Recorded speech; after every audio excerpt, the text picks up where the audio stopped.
So thank everybody for coming. This is Charlie's Valley Chair, and this is the Metropolitan Council Committee of the Whole meeting, January 5th, 2022. Happy New Year, everybody. Councilmember Lilligren and I decided we can still say Happy New Year for another 2 days. As we experienced the entirety of 2021 this year, starting with the need for continuing virtual meetings due to the pandemic, which is actually getting slightly worse this month. We're doing that under Minnesota Statutes Section 13D.021. If there are any members of the public who are watching, feel free to email us at public.info@metc.state.mn.us, and we will respond in a timely manner. So, as a way to call ourselves to order and to establish a quorum, I think we'll call on Bridget, if you're there. There you are, to call the roll. I am here. Councilmember Barber? Here. Barber? Here. Chandler? Here. Cummings? Here. Ferguson? Here. Fredson? Fredson? Gonzalez? Here. Lee? Here. Lilligren? Here. Lindstrom? Here. Muse? Here. Sterner? Turner? Vento? Here. Wolf? Here. Zarin? Zarin? Chair Zelli. I'm here. We have a quorum. And the next item is approving the agenda. It's a brief agenda, information item. And unless there's any objection, I will assume the agenda to be approved. Which brings us to the minutes from our meeting way back in December 15th, which was a regular meeting of the Committee of the Whole. Is there a motion to approve the minutes from December 15th, 2021? Wolf moves approval. Thank you, Wendy. Vento Is there a seconds. second? Vento seconds. Thank you. Any discussion, corrections? All right, hearing none. Bridget, please call the roll. Councilmember Barber? Aye. Chambliss? Aye. Cummings? Aye. Ferguson? Aye. Fredson? Fredson? Gonzalez? Aye. Lee? Aye. Lilligren? Aye. Lindstrom? Aye. Muse? Aye. Sterner? Sterner? Vento? Aye. Wolf? Aye. Zarin? Zarin? Chair Zelli. Aye. Those minutes are approved.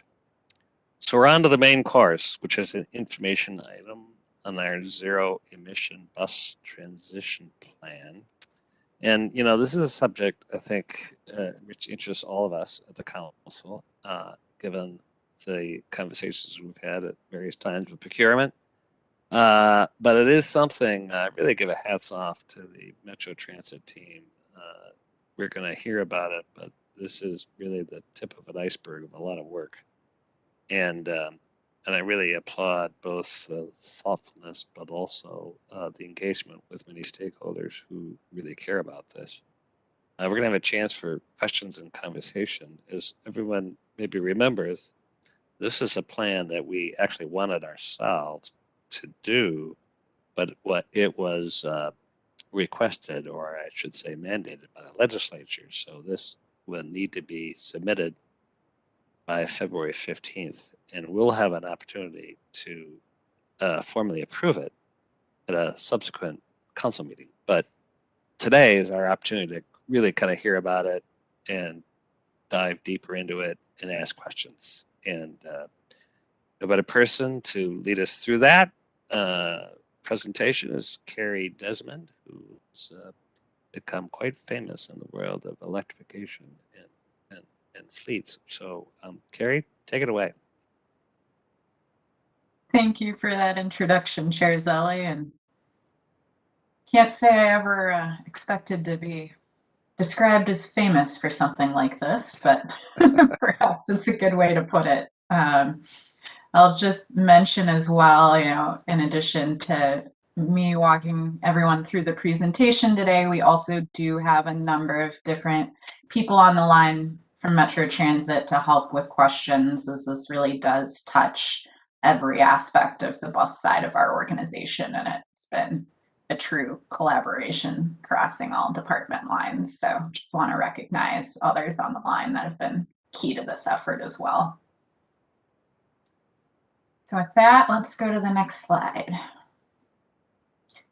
So the agenda today, I'll start with an overview of the legislative requirements that Chair Zelli mentioned.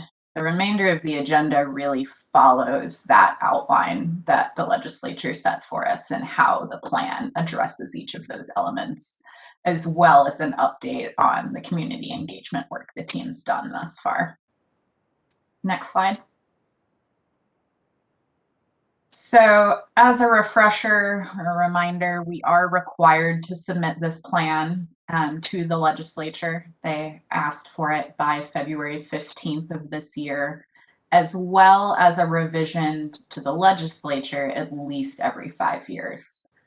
We'll touch on later what work we plan to do between those 5-year updates and bringing those continual evaluations to the council in the years in between.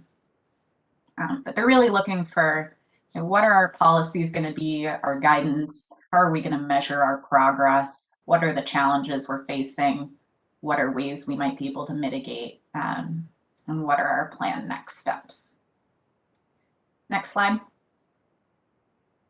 So to set the stage here, we've got a few context slides first, and it was really important to us that the plan was grounded in Metro Transit's mission to deliver environmentally sustainable transportation that's reliable, that our customers can depend on, and also that we're delivering excellent service. So we used this as kind of our starting point to inform our guiding principles.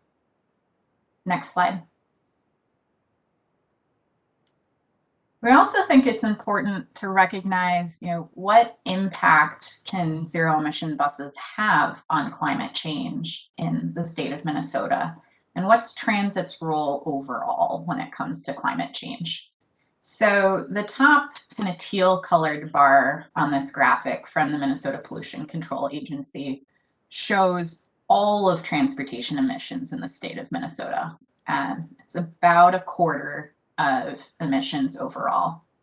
The largest box to the right, where it says light duty trucks, that's the portion those vehicles are having. That's things like SUVs or pickup trucks, for example. And then the next rectangle to the left of it is passenger cars. So a significant portion of emissions in the state of Minnesota are from single occupancy vehicles. The black rectangle with the arrow is all transportation buses in the state of Minnesota. So less than 1% of transportation emissions are coming from transportation buses. Of that, about a quarter is coming from Metro Transit's buses. So while zero emission buses are really an important ingredient when it comes to transit's role in climate change and reducing greenhouse gas emissions, they're not the only part of the solution. And things, an example, is things like investing in our arterial BRT network and really providing premium, reliable, dependable service to get more people out of single occupancy vehicles and onto transit. That's where we think we're going to see the greatest impact for reducing greenhouse gas emissions. Zero emission buses are a piece of that puzzle as well, and we'll talk more about that today. Next slide. So starting with the guiding principles and supporting actions, this is really the policy framework we're going to keep pointing back to and drive our decision making. We've got 3 principles. The first one's technical viability. That's really looking at the technical characteristics of the buses, of the charging equipment or other fueling technology, and making sure that the use cases we're deploying on, we're confident we can deliver reliable service. Again, going back to that core mission. The second principle is equity and environmental justice. And this is really looking at community engagement, making sure that the communities impacted have a voice in the process, and that we're targeting these early deployments where they can have the most benefit in the community. So areas where air pollution or racial and socioeconomic disparities are greatest. Because this transition is going to take time. So how do we prioritize where these buses are deployed first? And then the final one is fiscal impact. So there's a significant premium on the capital side for the upfront costs. We're also seeing higher energy costs per mile for electric buses compared to diesel. And so it's really making sure that as we're making this investment, we're getting the most benefit out of that investment we can, and we're strategic again in how we prioritize. Next slide. So giving an overview of some of the different engagement events we did. Some of you participated in the stakeholder summits we did in early November.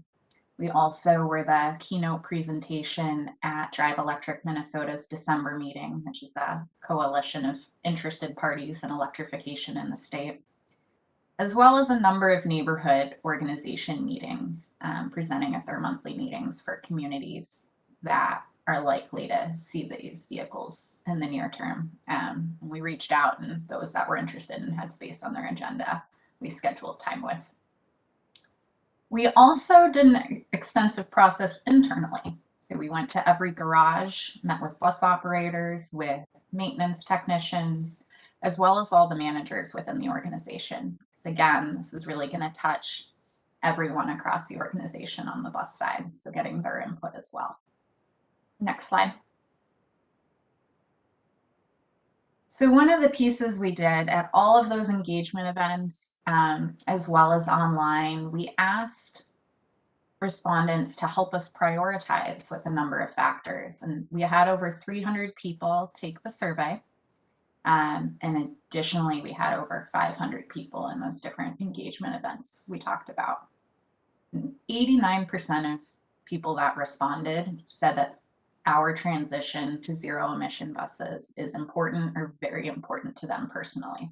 So we're hearing from people that really care about this topic.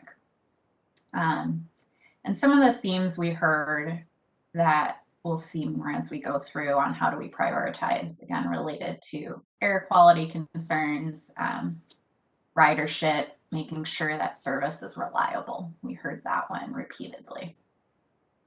Next slide.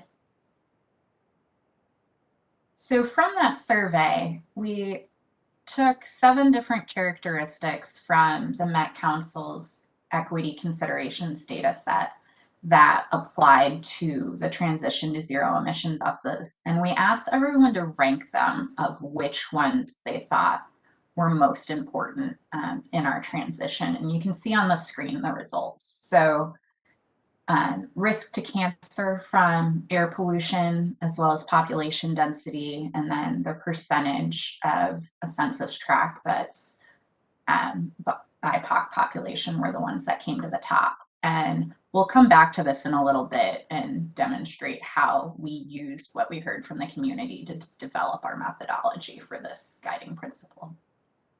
Next slide. So the next piece throughout this process was doing interviews with peer agencies, as well as reflecting on Metro Transit's experience with the Sea Line. We met with 4 different agencies around North America. Foothill Transit, which is in the LA metro area and the first adopter of electric buses in the nation, that they're approaching the end of life of their first electric buses, as well as King County Metro in the Seattle area, Chicago Transit Authority, and Toronto Transportation Corporation. And these were some of the themes that came out from these discussions, but the ones I want to highlight are really that when you're doing a project with zero emission buses, it does take a lot longer to do it because of the need to do the infrastructure, the charging technology, and the work with your electric utility. So planning for those longer times really is a key consideration. Next slide. So this slide has a lot of information on it. I won't go through all of it, but we wanted to try and do a side-by-side comparison of the agencies we met with some of the numbers. And what's interesting on this slide, as you can see the size of the different agencies we met with. So they vary from about a little under 350 buses in the fleet at Foothill to just over 900 for us, to approaching 2,100 for Toronto.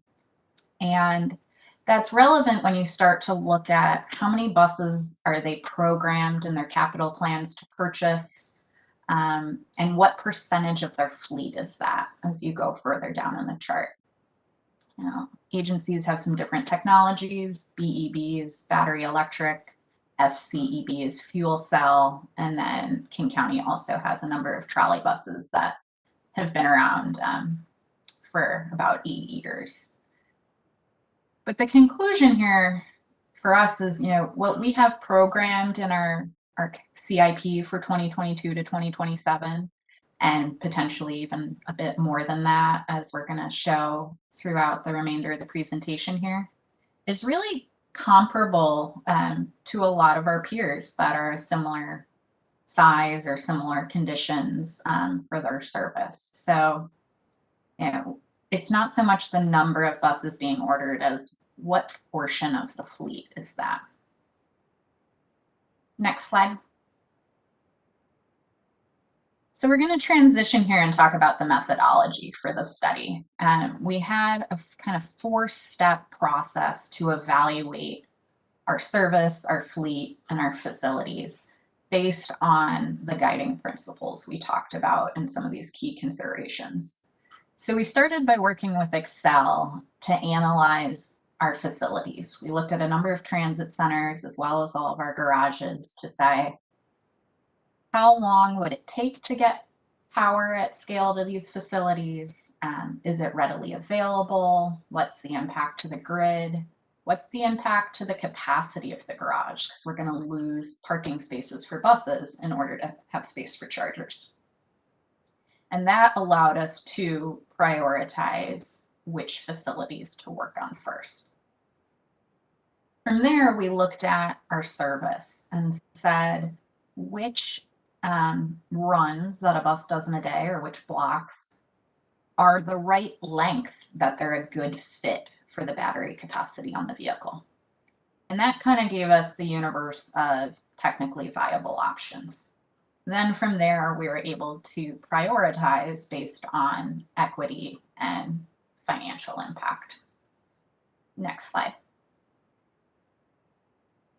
So starting with the garages, I kind of touched on this, but looking at the ownership for the facility, is there any risk that it's not perhaps a long-term facility for us, as well as that work with Excel. Next slide. So working with Excel, we were able to sort out our different garages and determine 2 of them to focus on in the near term. One of them being the new garage, which we've done substantial work to be ready to add electric buses to as part of the construction. And then East Metro Garage in consideration of Gold Line and Purple Line in the next several years. Next slide. So from there, we looked at our service and we looked at it at the block level, which is what does a bus do in a day? It might have multiple operators. It might cover multiple routes in a day.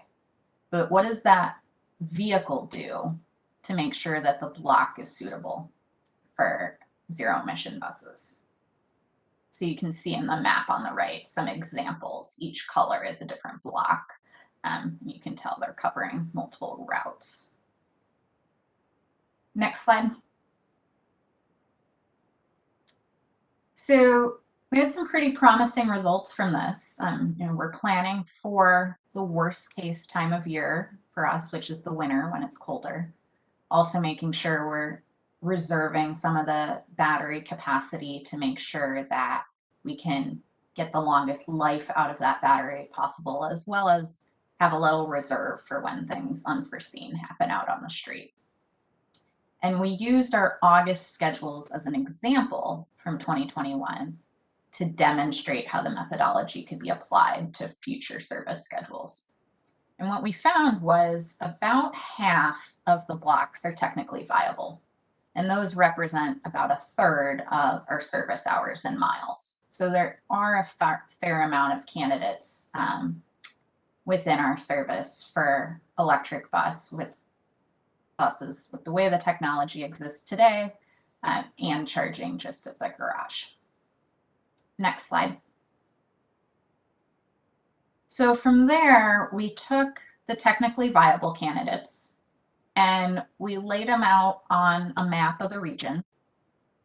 And then we took those survey results from the community engagement process we talked about a little while ago.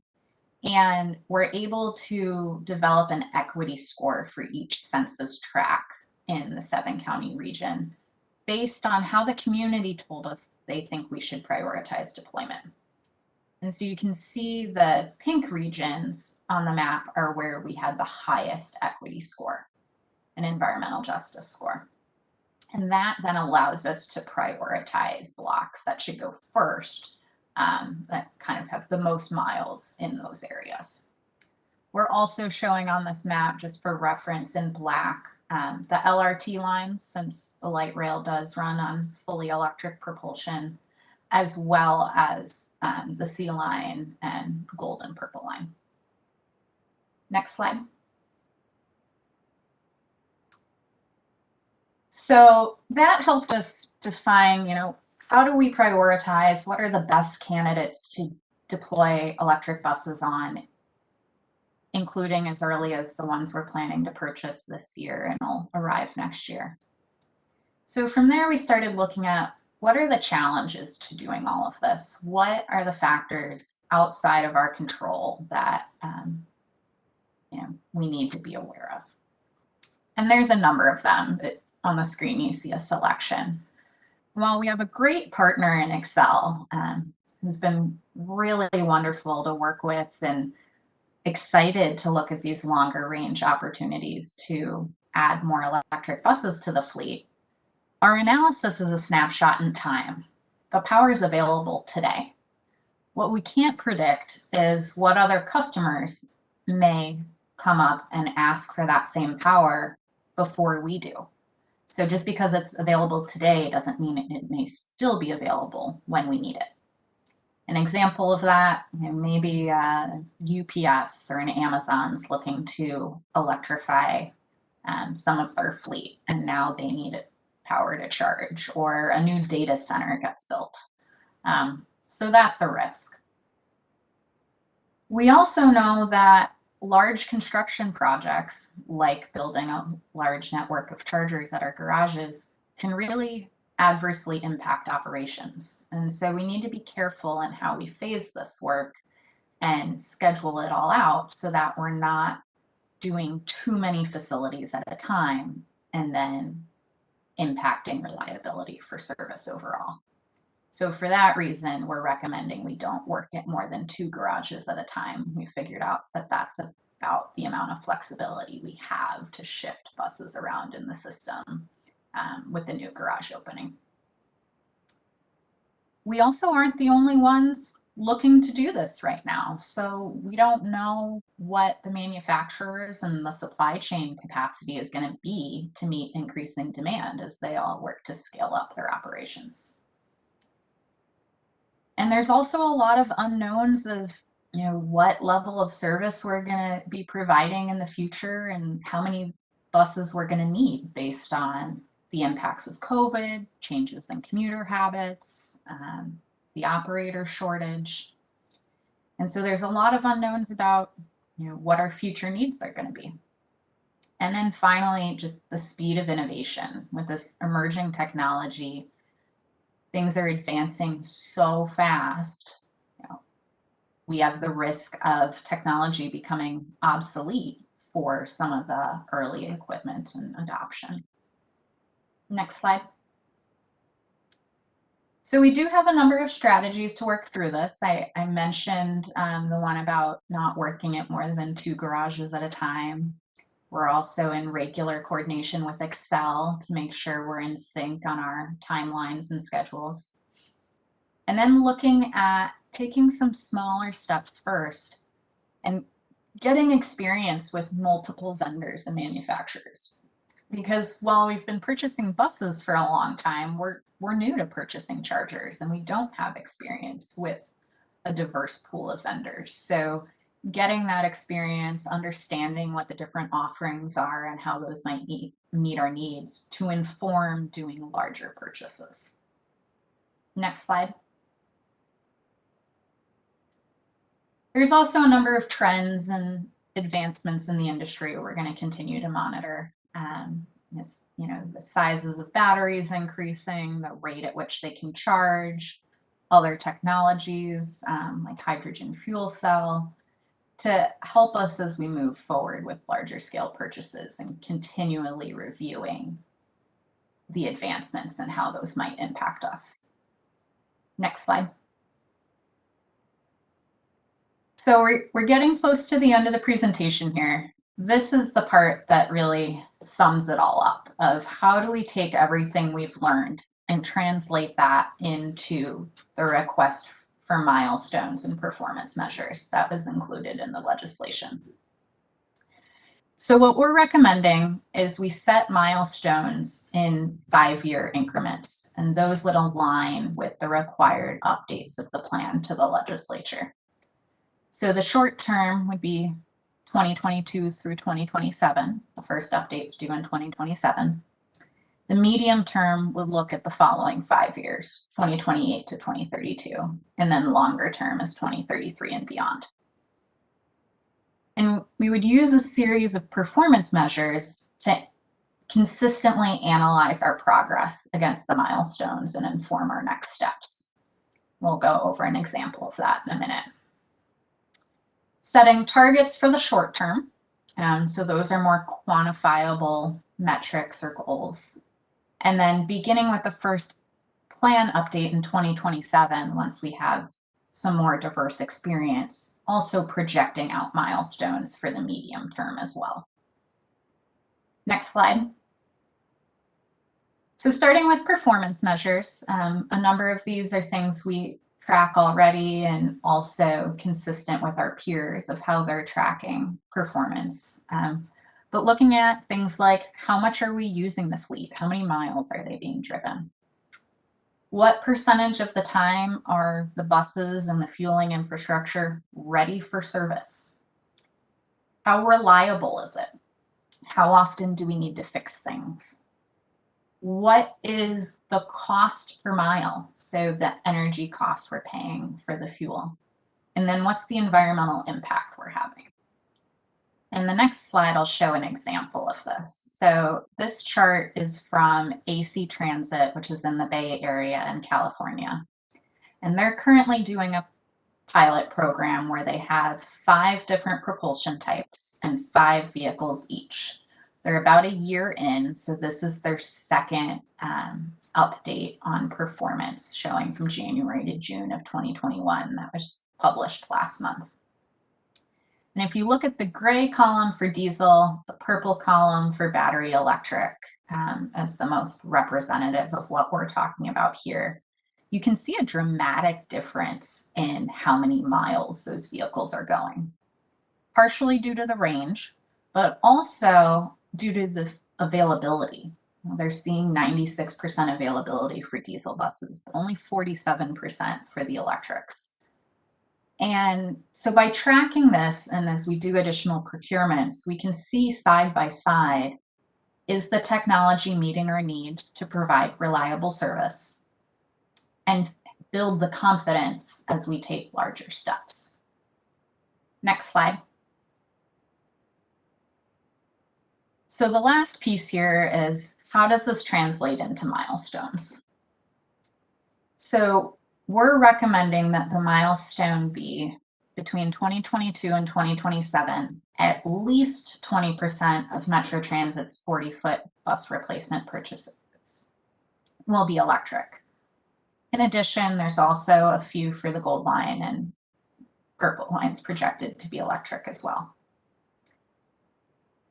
On the surface, 20% perhaps doesn't sound like a lot, but what that equates to is about 15% of our total fleet. So we have a little over 900 buses. About 24% of our active fleet. So 1 in 4 buses on the street being electric. Right now, we have a number of buses not in service due to the reduction with COVID and the operator shortage. When you translate it, though, to what that means for charging, this is 100% of what we're projecting we can design, build, and put in service in collaboration with Excel without adversely disrupting operations. So this is the most we think we can do technically from the garage standpoint. In addition to that numerical metric, we're also committed to continuing community engagement. There's a wide community of interested stakeholders, so making sure at least once a year, perhaps more, we're providing an opportunity to update and engage with the public on this. Also, again, going back to that performance measure and reporting, making sure we're publishing that regularly and updating the council, you all, on this at least once a year. And then reassessing annually as part of our capital and operating budgeting plans. So that as we continue to learn, we gain more experience, we're informing that annually and updating internally with you all before we get to that 5-year mark with the legislature. So that we're continuing to improve. We're not striving to just meet, but to exceed these goals. Next slide. So with that, just looking at the next steps, today is January 5th, we're doing the information item. We're planning to bring a business item to Transportation Committee on January 24th, full council on February 9th, and then we have that February 15th date to submit to the legislature. And the proposed action for the business item will be that the Metropolitan Council adopt the zero emission bus transition plan for submittal to the Minnesota State Legislature as required by Minnesota statute. So with that, I'm happy to take any questions. I know it's a dense presentation, so I imagine there's some discussion to be had.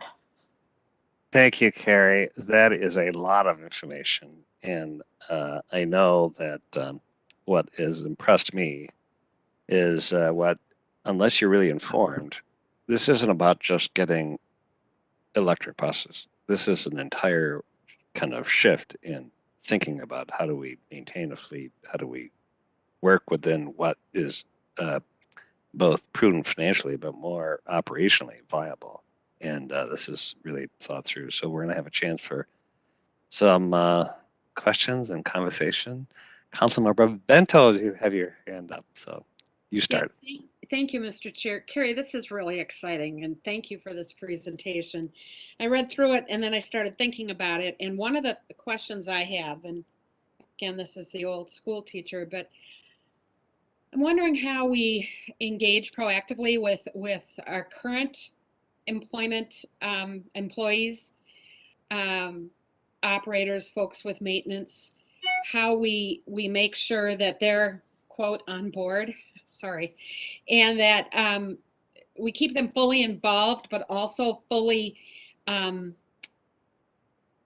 getting connected and comfortable with this new form of transportation. And I'm also wondering about the possibility of partnering with higher education sites, particularly technical colleges, where we might have a partnership that could result in helping train future operators and maintenance employees. The staff shortage is one that we're definitely experiencing, and who knows how long that's going to occur into the future. But I think to the extent that we can think proactively, because we've got this new opportunity to add that piece to our strategies and priorities, I think it could be beneficial in many respects. So just some food for thought. Thanks. Chair and Councilmember Vento, all great points, and something we're looking to really build into every project so that as we work with new vendors and as we add more buses and chargers to the fleet, we're really building out that workforce development program to expand our knowledge. But perhaps Brian Funk or Matt Dake might have something to add to that about some of our different training programs and how this might fit in. Yep, good afternoon, Chair Zelli, council members. It's a great question, and I have a couple responses for that. First, Carrie mentioned in the beginning doing some outreach at the garages, and so the outreach has started that conversation with operators and mechanics, so they're aware of what's coming in the future, and they do have some experience with the C-line. We've done training as well for technicians when it comes to high voltage training. The first step is what we call high voltage awareness, letting folks know, what's safe to touch, what's not safe to touch, what do you need to do before you go deeper into an electric bus to stay safe. We've initiated some other training programs as well, because there's special uniforms they need to wear, arc protection uniforms. We've done training on that, shown them how to inspect the uniforms, how to wear the uniforms, and issue them to the employees that are currently exposed to high voltage, because the hybrid buses are high voltage as well. So we do have experience with a fleet of roughly 130 buses already where technicians have been working with high voltage, so it's not entirely new. In addition to that, we're doing this 2022, we're initiating a electrical electronics training for all technicians. We're putting the schedule together now where every technician with the Metro Transit is going to go through basic electrical theory and then bring them up into more advanced electrical instruction, because we don't know exactly where everyone's at. We have mechanics that have been here 30, 40 years, and they may have not had any formal training for quite some time in electrical and electronics and safety. So we're going to do all the technicians starting this year.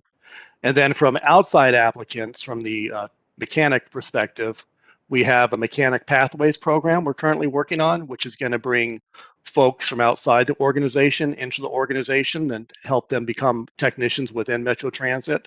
And that will have a component of electric bus training, because that's where we're moving towards.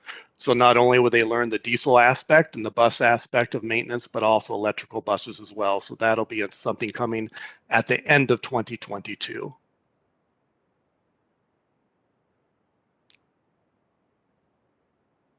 Right. Any, let's see, let's move to Councilmember Lee had his hand up. Thank you, Chair. Yeah, my question was on regarding page 17. I was wondering if you could please say a little bit more about the context of the votes, where the votes come from, or is this something that was workshopped out of some of the engagement with the community, or what exactly do the votes mean? Sure, Chair Zelli and council members. So the percent of votes in that table on slide 17 with the equity and environmental justice map is the percent of survey respondents who ranked that factor first. So for example, cancer risk, 34%, or about 100 out of the 300 survey responses ranked that factor first. And then subsequently the other percentages. So we used the rankings that came from the community engagement and then translated that data into a heat map across the region. Okay, thank you. Great. Councilmember Lindstrom. Thanks, Mr. Chair. I'll actually defer to Councilmember Wolf, who had her hand up before me. Oh, I missed that. Go ahead, go ahead, Councilmember Wolf. Thank you, Mr. Chair. Great presentation. The slide 23, where they compare the different types of propulsion systems, got me thinking about our existing electric buses. I know in the beginning we had a really challenging time with them and weren't able to use them. What kind of reliability are we looking at now for those? Have we fixed the problems with what we have before we take on new challenges? Chair and council members, it's an excellent question. And again, I'll start, but I'm going to lean on Matt Dake to add a bit. So for the majority of our issues really have stemmed from issues with the first generation charging equipment. So we've had 3 different periods, as you're aware, where we've had to take the electric buses out of service because we weren't able to charge them. Most recently, that was March through November of 2021. And that led us to actually replace all of the chargers at the Haywood garage under warranty. So we've completed that work. They've been back in revenue service since the schedule changes in December. So we have about 4 weeks under our belt with the new equipment, but things are going very well. We've had very few issues over the last month with the chargers or with the buses. I don't recall offhand though, Matt, perhaps you do, some of the availability of the fleet overall that we've been seeing over the last couple of years. Yeah, sure. Chair Zelli, council members. Initially, going back some time, the buses did create some problems for us as well as the chargers. Those are both happening hand in hand.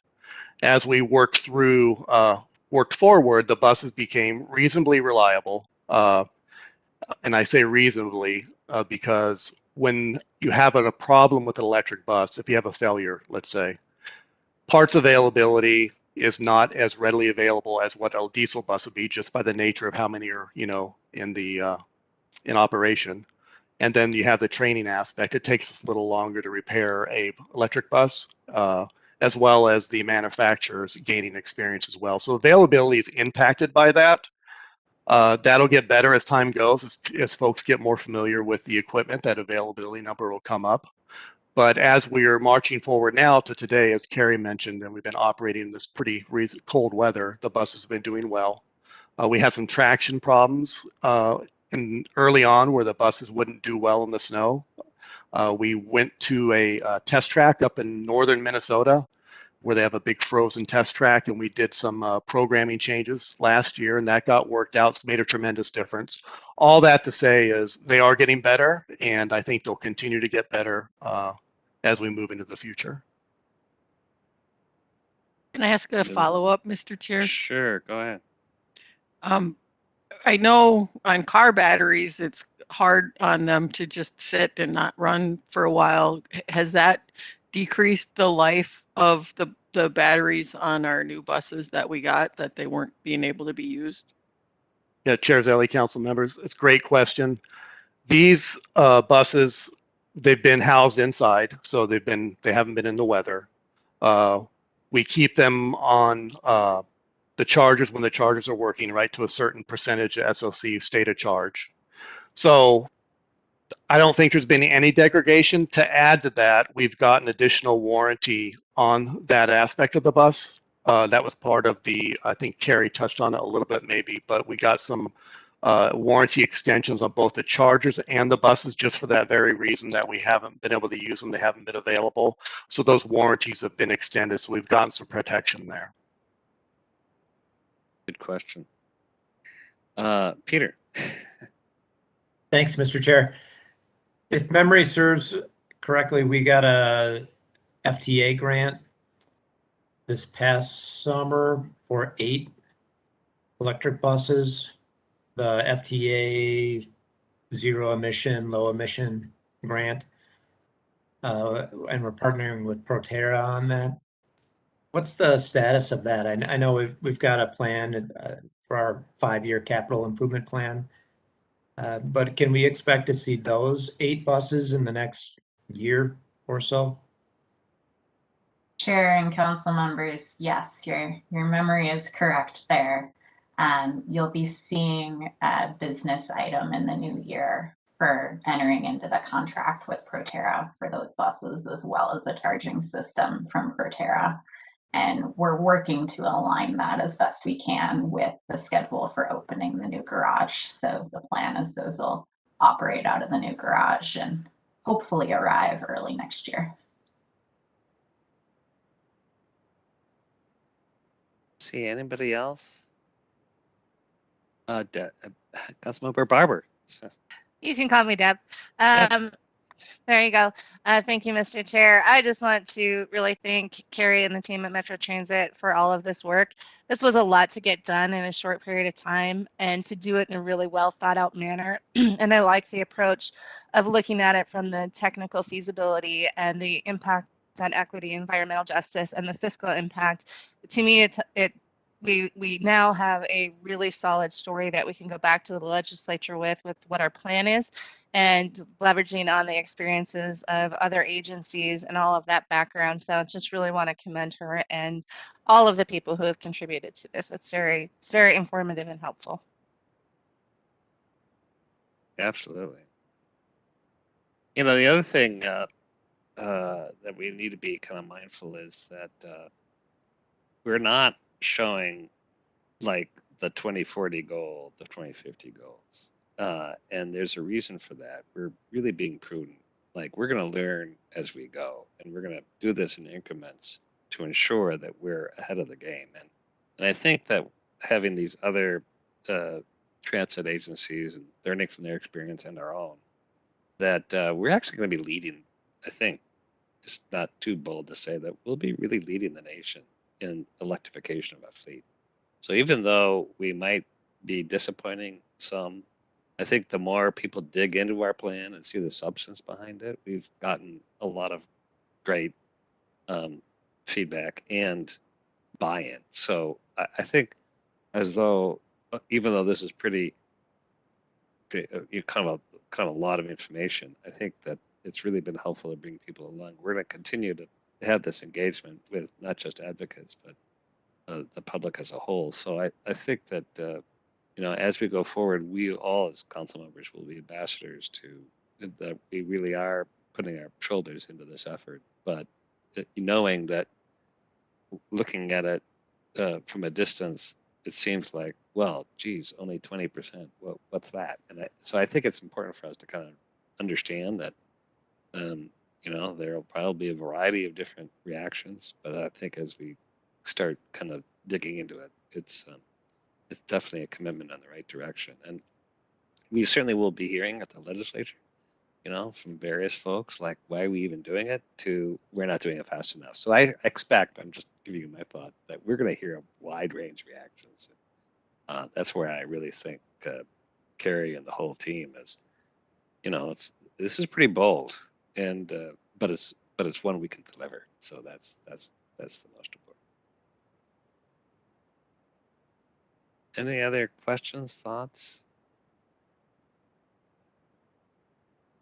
Well, Carrie, I will just repeat what Barber said, which is incredible work, and we know that it was the whole group, and including Matt Dakes here, not only providing the resource, but committing that we're going to live with this and actually manage it. And I've said this a lot to, you know, as a lifelong bus guy, but these aren't assets we're buying. We're committing to a program. It's kind of ongoing, and that's really the way to think of it. And so, Matt, hats off to you, and Wes, your entire team, and Brian Funk, because been really committed to it too. So it's great to see. And also, because this is going to be a few weeks into next month when we actually becomes a business item, if you have any questions, thoughts, I'm just offering Carrie and everyone else to kind of, please feel free to reach back and ask for additional information, because we will probably hear reactions, and I think it's important for us to bring those reactions back, and so we're able to respond. So any other questions, thoughts? Last word, Carrie, you get the last word. Anything we missed we should be thinking about? No, just again, thank you to the whole team, and that includes all of the council members as well for all of your input, feedback, participating in the engagement events. It truly is a team effort at every level. Right. Well, we're looking forward to the next steps. And with that, if there's no other questions, thoughts, it's winter, so enjoy it. And good to see everybody. We'll see you soon, and stay healthy. And this meeting's adjourned. See you soon.